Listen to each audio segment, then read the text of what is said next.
and welcome to another episode of the Wavemakers Podcast, where we feature the stories of the people driving the change in maritime at the intersection of shipping, decarbonization, and digitalization. My guest today started her academic career in history, politics, and communication, and then moved her roles between marketing, PR, communications, and sales, and navigated her way through shipping in various roles. But I think this is a very important role, and I think through that kind of a role, you live many lives of those you work with. She's also one of the top 100 women in shipping, and please help me welcome Emily Doe. Thank you so much for having me. It's a real pleasure to be here. Thank you also for making the time. Interestingly, the first time we spoke is when you reached out to me to talk about work. And then we got on a call and I was in tears because my dog died. Mm-hmm. And I was really surprised how you said, okay, just take a moment, like scrape the agenda. Like, do you want to talk about it? So I was really touched and I wanted to thank you for that. Of course. No, it's important to hold the points of being empathetic still in this industry. At times we're very much focused on, well, we just have to work and we just have to power through all of this. But I always think vulnerability actually is such a strength and it's such a power, and other people will empower you when you show sometimes that vulnerability as well, and what can come out of it can be so different when you do go down that path. So I think it's very important to show empathy still, and we're a human business as well still in maritime, and I'm sure we'll get on to more of that very soon. But it's people, and we're buying into people, we're selling into people, we're working as people as well. So it's a very connected industry, and it's just very important to still have the empathy and the sympathy at times. Actually having that element of care makes you also want to work harder for each other and collaborate more. So it's great for that. I briefly mentioned some of the roles that we like to identify ourselves with, right? But how would you describe yourself away from these roles? I mean, I would say I'm a communications and commercial professional in maritime now. But as you mentioned earlier, I started my career, reading English and politics and history, and it was a lot of written subjects because that was my strength as a teenager and at school. So I was always sort of advised to stick on that path of having these written subjects, and that was at my core. And through that, what sort of careers then can you have? So journalism was positioned to me quite early on, and I grew up watching films and reading books and reading magazine articles and kind of aspiring to be a reporter or a journalist, someone that's, gets to see the world, but working in a glamorous sort of industry like fashion. And that was what was positioned to me at the time. So when it was at the point of choosing universities, I thought, well, maybe I should read something like communications, media, and business, just to keep the landscape open a little more and not be too segmented in that one thing. Because although I'm being told this is what I'm good at, is it actually the right thing? And can I decide that at 16, 17 years old? So luckily I had that mindset and I went into university doing that. Quickly realised, maybe I don't want a career in journalism. There's not too much money involved with it. It's a completely different landscape to what was positioned to me growing up. And I was in that era where digitalization was really kicking off and changing all these industries.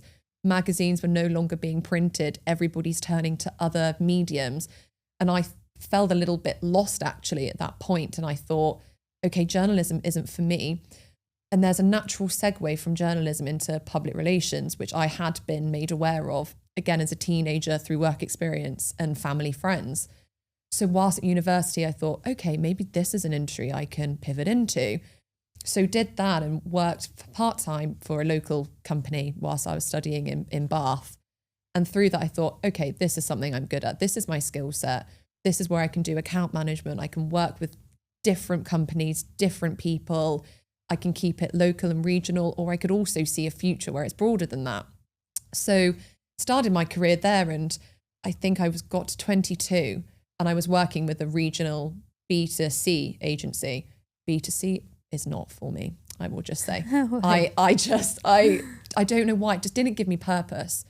And I'm really a person that believes in that value of having purpose in your role and creating an impact and really working collaboratively with others and just having a broader spectrum maybe, and an end goal, a really big end goal.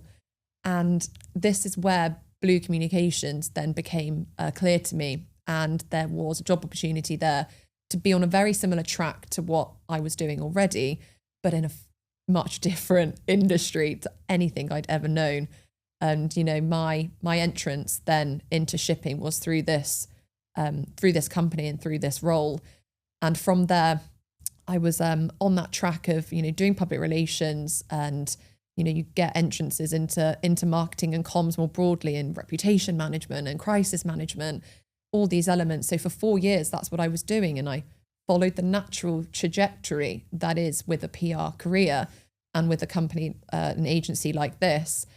But again, I kind of got to this point and I thought, is this it? What more can I do? What more can I deliver? What more can this company and this industry do for me as well? So another pivot kind of came at this point, and I was sort of brave, I suppose, in speaking up to my line manager, so Alistair Pettigrew, who is the MD at the company. And I said, I would really love to have a commercial role here. I have a hunger for like seeking out new opportunities and speaking to people and building relationships.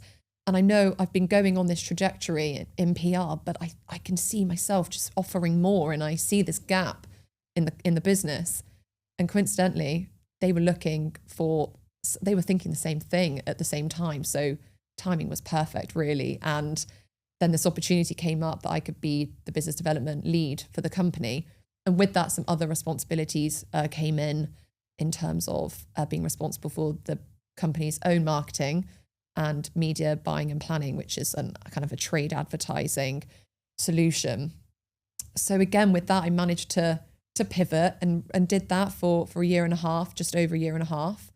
And I was really enjoying the role, and I thought I've made such a great transition here, and it's all the skills I've known for so long, but I never thought I could do that. I never thought I could pivot into it.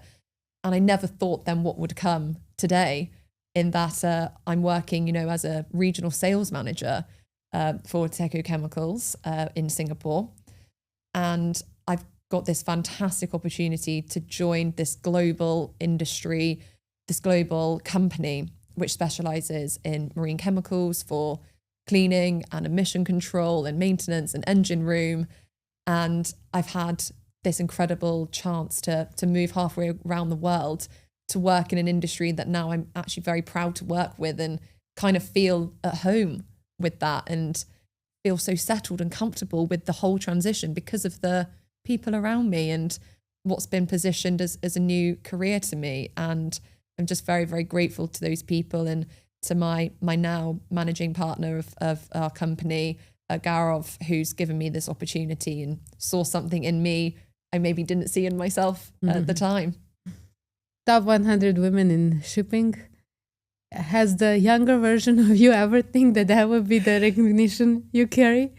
Absolutely not. And yeah, it's, taking on this opportunity with you, it's been a lovely reflective time as well to, look back and think of, well, how has my career come to this? And no, never did I imagine in my teenage years that I would be in this industry. And, I think for a lot of people, we're not really, shipping isn't really apparent to us. So I grew up in the countryside in Oxfordshire. I went to university not far from there in Bath. And I was never really introduced to shipping. We didn't have family friends in the industry. My thought of it was, well, it's container ships and yachts, and I'd happily be sitting on a yacht at sea. But that was kind of my knowledge and experience of the maritime industry. So yeah, when I first heard about it, which was through the job, as I mentioned, it really did actually, I kind of think I took a step back and I thought, wow, okay, this is not glamorous as what I was thinking I would be doing, in terms of I was thinking of going into publishing and PR and, you know, working for fashion brands. But here's this industry that's facing real technical challenges and real issues, but real opportunity as well. And I saw this technical industry and this international business, and I thought, I want a piece of that. And so I'm so proud that I've, you know, been able to serve it almost as it's been serving me and supporting me. And never, yes, did I think that I would now be recognized as much as I have. And again, coming from a position of public relations, you're supporting other people mostly. And now here I am again, because of the path that I've luckily been on. I'm now one of those people that gets to speak out, and I do have a voice, and shipping has given me that. The people in shipping have given me that. And I didn't think I'd ever be in a position of that sort of, not even power, but just opportunity, right? And to be showcased hopefully one day as a leader, and to inspire the next generation, and hopefully through more conversation with you today as well, hopefully can do that and put out to people the pathways that are within shipping and what's within their capabilities. There's something for you in maritime. Mm-hmm. I think it's quite brave of you. You took quite some leaps, you know. It sounds from the story that, okay, you know, one thing happened and that led to another, but it was always your decision to be brave and switch industries and continents now. And what would you say is your superpower? Good question. I think linking back to the start of this conversation as well, empathy and adaptability, I would say. I've always been passionate about connecting people and ideas and coming together as a collective and having an end goal that we can all reach together. So I also grew up playing quite a lot of sport, and hockey was my main sport, field hockey, for all those listening who are from colder countries and maybe think ice hockey. But no, mine was field hockey in the UK. And through that and playing team sport, that really grounded me also as a child and a teenager, and helped me to realise when you come together as a team and as people, it's incredible what you can achieve. And that feeling, not just of winning, by the way, it's not even that at all. So even when you lose, what you learn together and how you get through that together, it's an incredible thing. And I was lucky enough to kind of experience that as a teenager and in my 20s, and I've always brought that forward as well, and seen those parallels from playing that sport and how it can be brought into working environments. And with that, I played hockey with both men and women.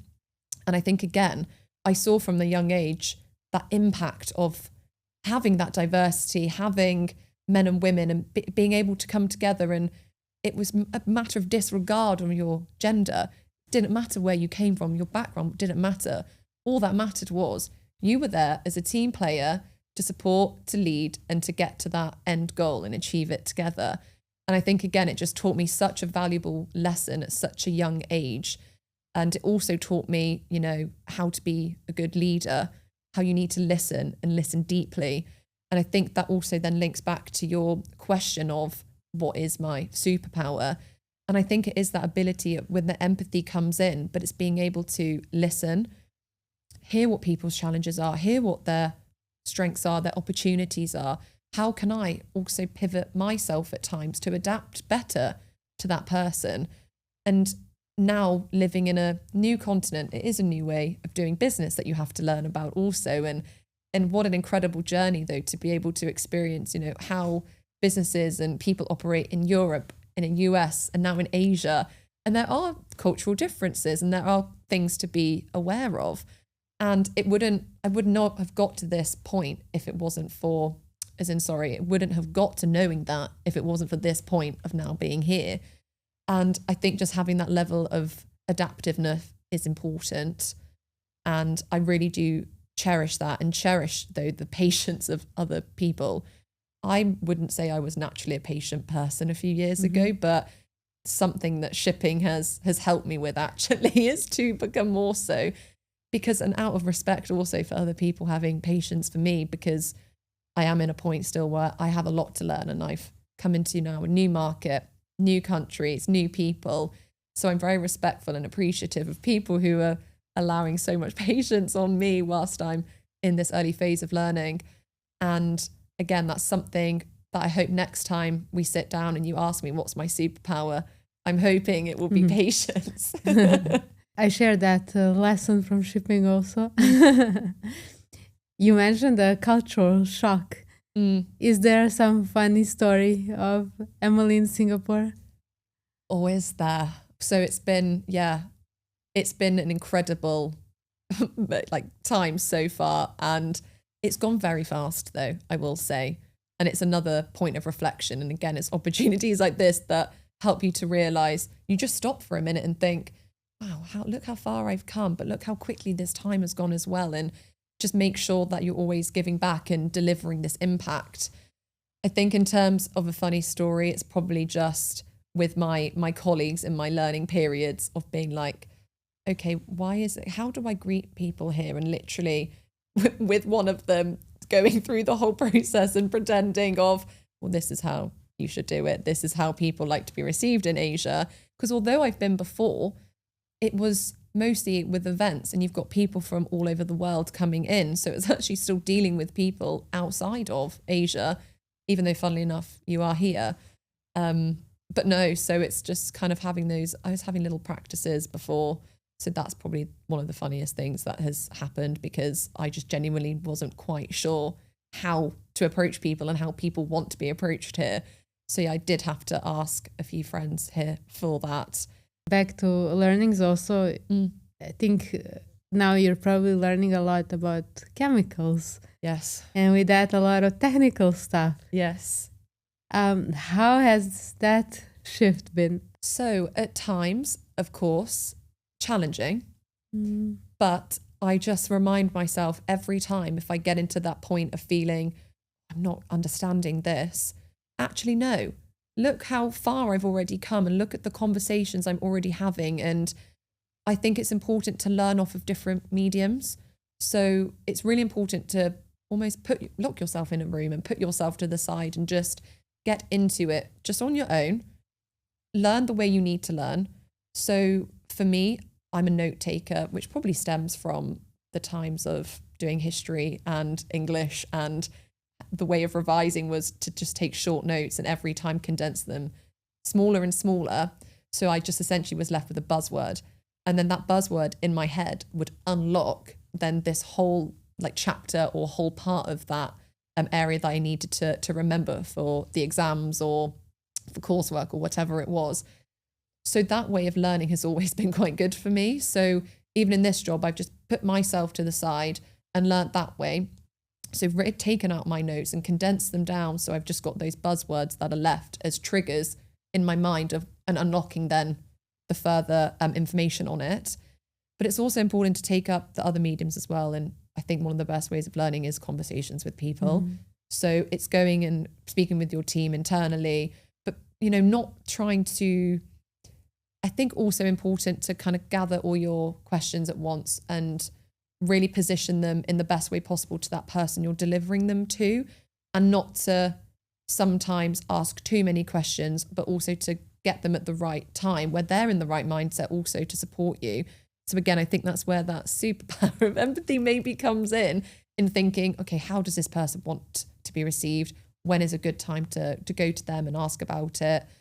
And again, I think from that learning, take that and adapt it also into client meetings. And it's okay to say to people like, I am new, I am learning, and I may have some questions along the way, and I'd be very grateful for you to help me. And again, shipping is very open to that. And I found that throughout the experience of moving here, the openness of people to meet and to have these conversations and to answer questions, because they want to share that collective knowledge because they know it's going to be mutually beneficial also.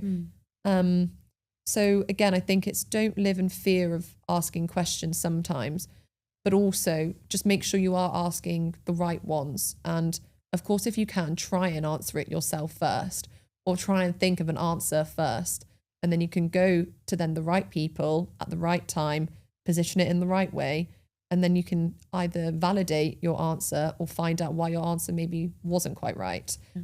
But yeah, there's a lot to learn for me. And again, like I said, I like to use these different mediums of reading and listening and writing and conversation. And again, I think it's the strength in combining all of those elements together. But also just getting down and doing the job, I think is the best way of learning. So just being proactive and listening to strategies that are around you, the strategies that are in place.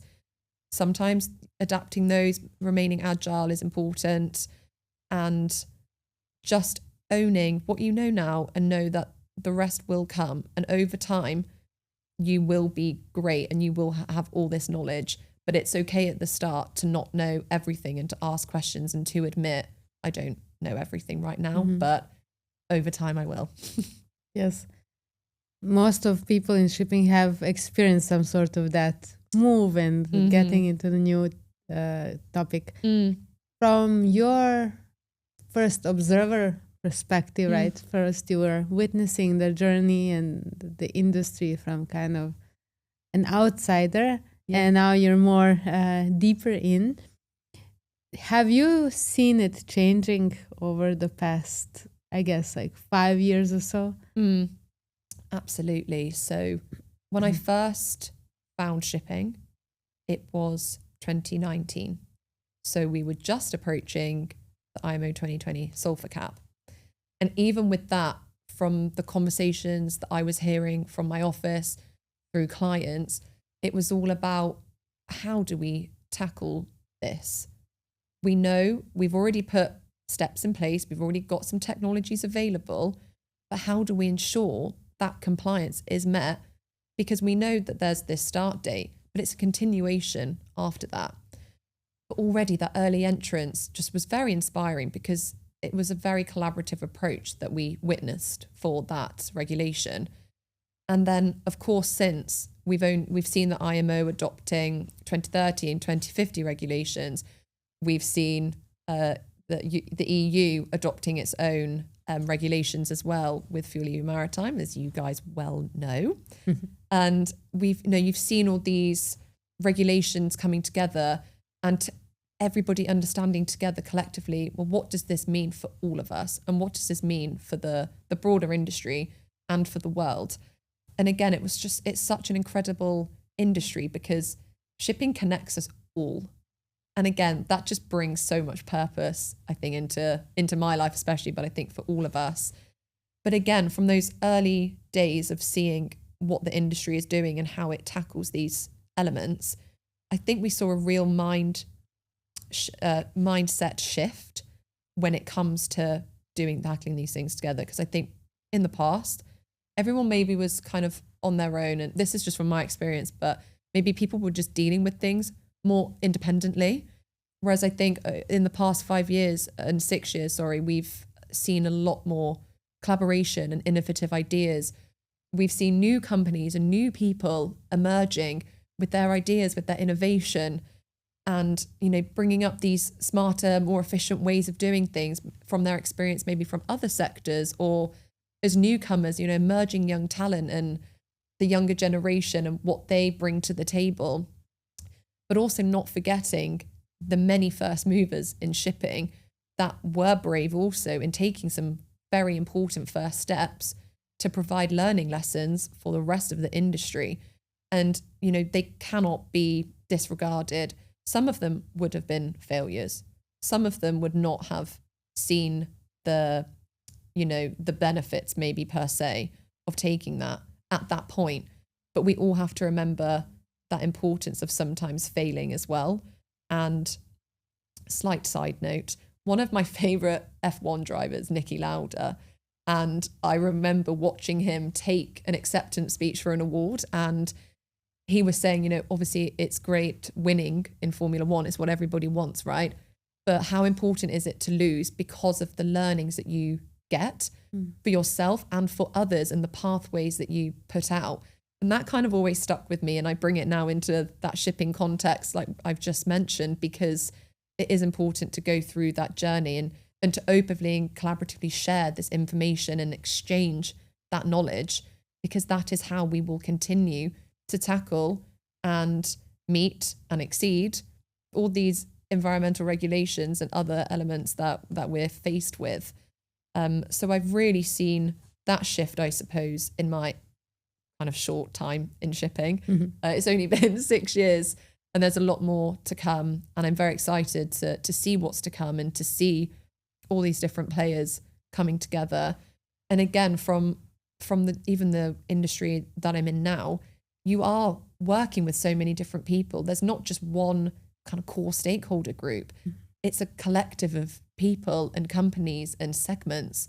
And again, they all have their unique challenges. They all have their unique opportunities. And again, it's just taking learnings from all of those and again, seeing how you can apply that to then different ones. And again, I think that's something that younger generation, I think, is very good at doing as well in learning from other situations and bringing it in and sharing that. I think there's a very open, collaborative spirit naturally from those. But I think in shipping as well, we're seeing that dial shift and it's also going more in that direction too. I'll take you up on the conversion of failure into success. Do you have any of your own examples when you thought something was a failure? Yes, I thought about this actually. I might give a few scenarios. Probably firstly, when I was 17, 18, thinking I want to be a journalist and realizing actually journalism is not for me. But now what do I do? I've grown up being told this is what I'm good at. I don't know another pathway unless I'm a history teacher. So that was maybe the first recollection of it.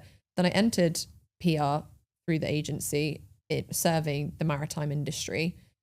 And again, 4 years into that career, and I felt, well, I've got this under my belt. What more can I offer? What more can I do? And again, at that point, I did kind of feel like I know I could continue in PR and there's this natural trajectory to it. But I don't think I want to go down that pathway and kind of follow suit of what a lot of other people have done. I think I want to try and create something new and and change kind of that pathway that is so natural to so many people, but just didn't feel right to me. And again, at that point, when I pivoted and I became a business development and commercial person, again, in that moment, I didn't know if this would be a success or not. And I think 6 months into the job, it was challenging, but I wasn't really seeing much reward yet. And then all of a sudden, it's just like a light bulb moment and everything just clicked into place. And I realized, no, this was one of the best decisions I have made. And I'm so grateful that I was able to stay with the company and they enabled me to make that change. And then again, when this opportunity for a new job came up, which was very out of the blue, and this company, TECO, they saw something in me that I didn't even see in myself. And they offered a full commercial, full sales role to me. And I thought, wow, someone's seen something in me that I didn't even see in myself. And I've come from this communications background, so surely that's what I should be staying in. And even though I pivoted my career, I was still with a communications agency. And again, it just sort of unlocked something within myself. And I just thought, no, that's something that I can do and I should do. And it could be a failure. I'm not even scared anymore. And again, that's just something that the shipping industry has helped me to realize, and that the people within it have helped me to realize, that don't be afraid of that failure, because it probably won't happen. But even if it does, it's also, that's okay. You will find something else and you will find your purpose again. And it was just such an empowering feeling actually to have that and to move halfway around the world by myself, not really knowing anybody here. But I wasn't scared. I was so excited at what was to come. And I was okay with the fact that this might fail, and that is okay. I am sure it wouldn't be a failure. I'm sure not either. But it's good for the mind to be trained, you know. Of course. And now a question that connects you and shipping. Here there is a big port and many ships as you're landing to Singapore. Which one of these is Emily? Oh, good question. I think I'm a multi-purpose vessel because of the different hats I have worn in quite a short time period. This is a 6-year career so far in maritime. And I have put on many a hat, spinning a lot of plates.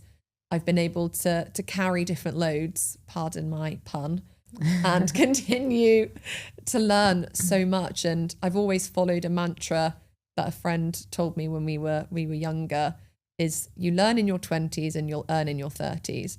And again, it just gave me the opportunity to hold on to the fact it's okay if I'm not seeing these huge successes or huge rewards in my bank account and in other ways. And this is the most important time to educate yourself and to educate others and to inspire others and to give back to your communities and to continue, of course, doing that in your 30s. But it just took off that little bit of pressure and again enabled me to make the changes that I have and to pivot into the careers that I have. And I've always just hold on to that mantra. But now I am 29.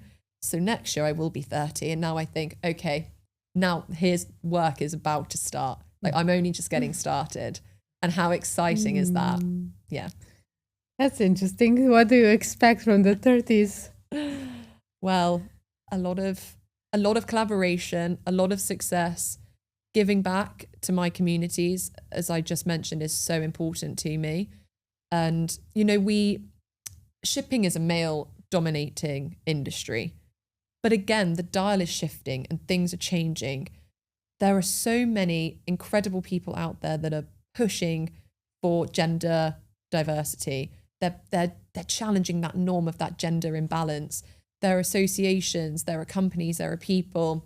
There's a lot happening in that area as well. And I think it's important to reflect on this and to work with these associations and these people and these companies and to give what you can.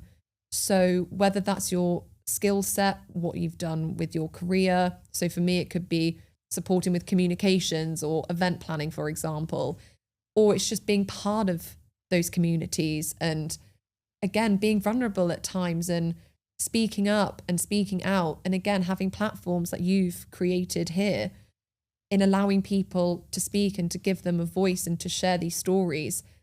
That's what it should all be about. And I want to continue that in my 30s and continue, hopefully, to inspire new people to join us in shipping.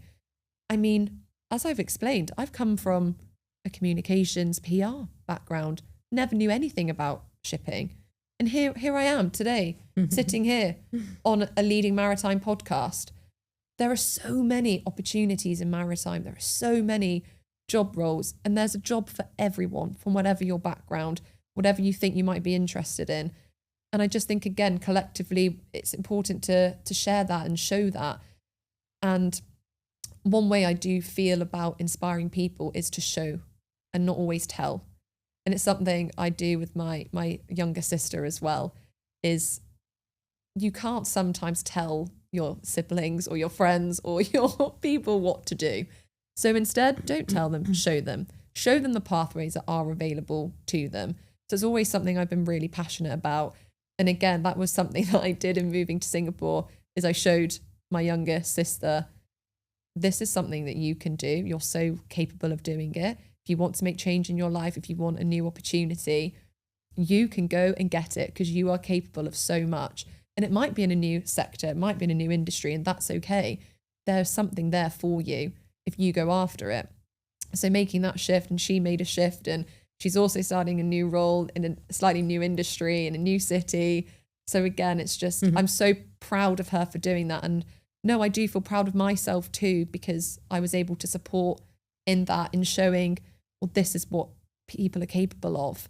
And again, I would love for maritime to have a bigger voice, I think, just in general, and to others outside of it as well, to show the prominence of it, the importance of it, you know, how it is connecting all of us and the power that it gives and the purpose it delivers back.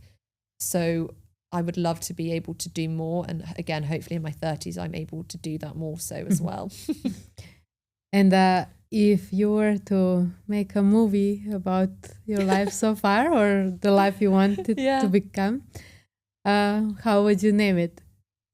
Oh, it's going to have to be something like Emily in Asia or Emily in Singapore, on the pun of Emily in Paris, because so many people have been messaging me with that, and they've outscored Paris and put me, so it's insert here, or Netflix pending approval.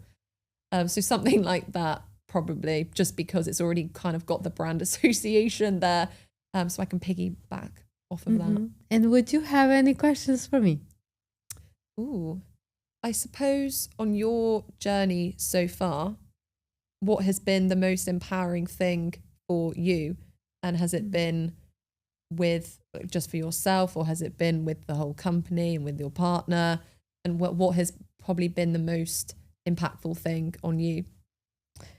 Oh, I wish I had this question before, because I sometimes ask these things, what has been the most to Max? And then 10 minutes in, he's still thinking. And I'm like, okay, it doesn't have to be the most, but like one in the top of it.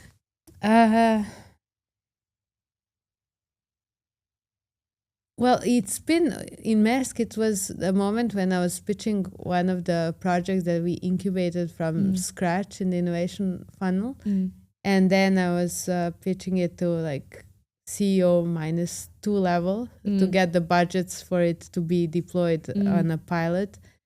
And we worked so hard, like the teams and myself, to prepare the whole case. And like just the day before that, it looked like things have gone the other way around, you know, like we were like, oh, what's this number about? And but when I pitched and when we found that it was approved, that made me really proud. I was like, wow, I can't believe like we're making impact.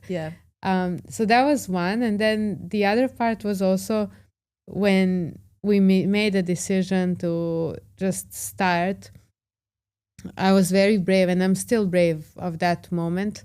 And now, like 2 years in, when you actually see that we managed to capture the clients and that we delivered what we said in the beginning we would, like the end-to-end product, and that it's actually like happening, you know, people are using it.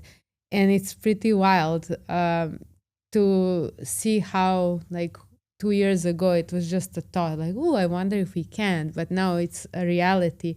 With all these ups and downs along the way and pivots and all of that, I'm very proud of these moments and the determination, and also the kind of the resilience and bravery that we've had in ourselves, and that we decided to trust when things seem difficult. And people trusting in you as well. And look look at your journey and look what you've achieved. And again, it's because of the impact that people know you can provide, your openness, your transparency, and that's enabled trust, hasn't it? And again, being able to convey yourself, your business, your proposition in such a way, and it unlocks in people's minds what that really means and what it means to them and the broader industry. Thank you so much for being my guest today. Oh, thank you. It's been such a pleasure and delight. And it's been so lovely to sit with you and get to know you better as well. So I really appreciate your time and the opportunity. And I'm looking forward to following the Emily in Singapore journey. Thank you. So I'm tuning in for episode 100 yes, to reflect. Netflix, Apple, you can call me up and we can set an agreement up. Yes. Thank you. Thank you.